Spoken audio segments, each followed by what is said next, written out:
Een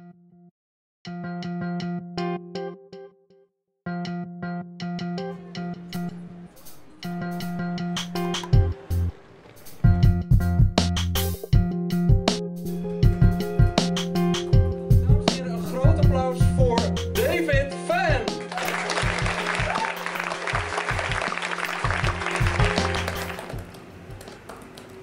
I have a really kind of set daily routine, actually. It's every morning I write for 2 hours sitting in bed, and it's 1 hour of reading through the previous 20 or 30 pages, and then 1 hour of writing my new page. And I don't get up early. I'm a bum. I get up at 9:30 or 10, and that's with an alarm. And then we have lunch, and I translate a bit from Beowulf, going my second time through the translation now.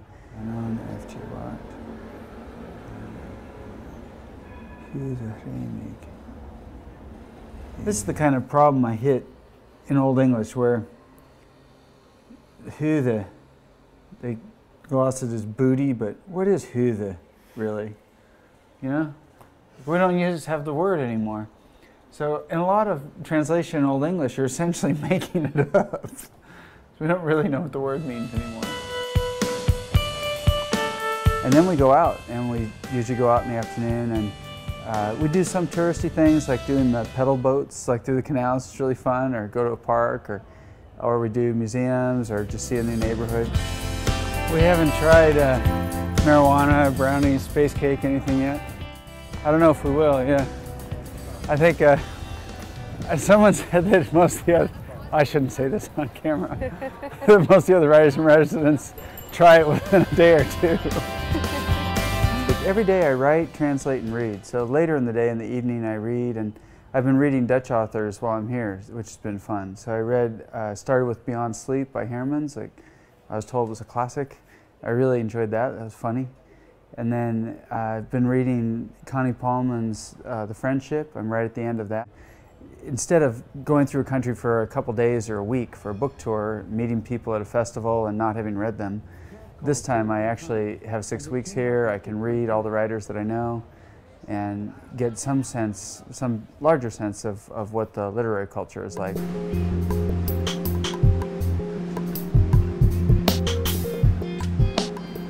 Yeah, Goat Mountain is it's a crazy book. It's about an 11-year-old boy and his father's friend, and his grandfather going hunting on a deer hunting ranch in Northern California.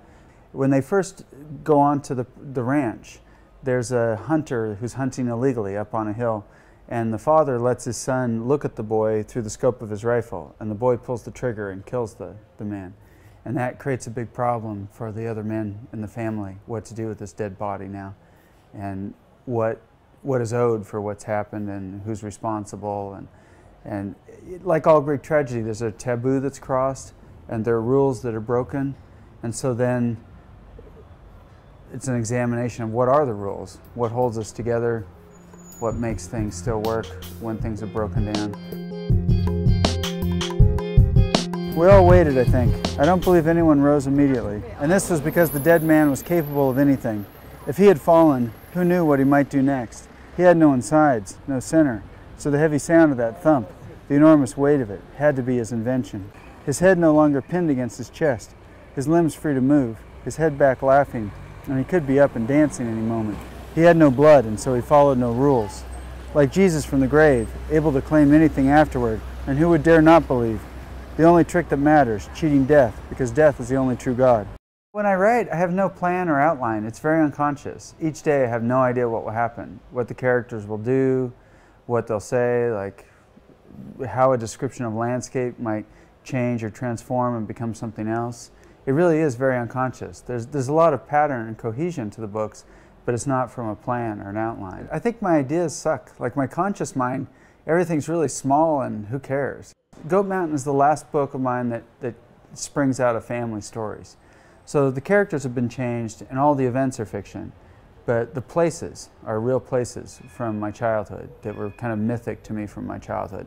Like this deer hunting ranch in Goat Mountain that we return to every year and where all of our family stories were told. It's like our history was kept there in a place. So that and the the emotional, psychological weight of the problems in my family. Like we had 5 suicides and a murder, so in my first book, Legend of a Suicide, my father's suicide is the background, and murder-suicide of my stepmother's parents is in the background of Caribou Island.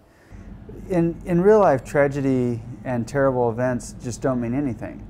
And that's really terrifying, the meaninglessness of having everything taken away from us. So in fiction, although I write tragedy and bad things happen, it's reassuring because it's all made meaningful and it's all made coherent. And it's sort of put to rest. And so I feel much better after having written 4 books about my family history.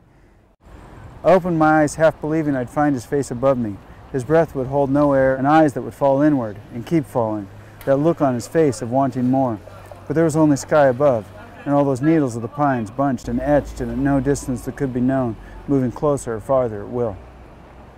It's a wonderful freedom, writing.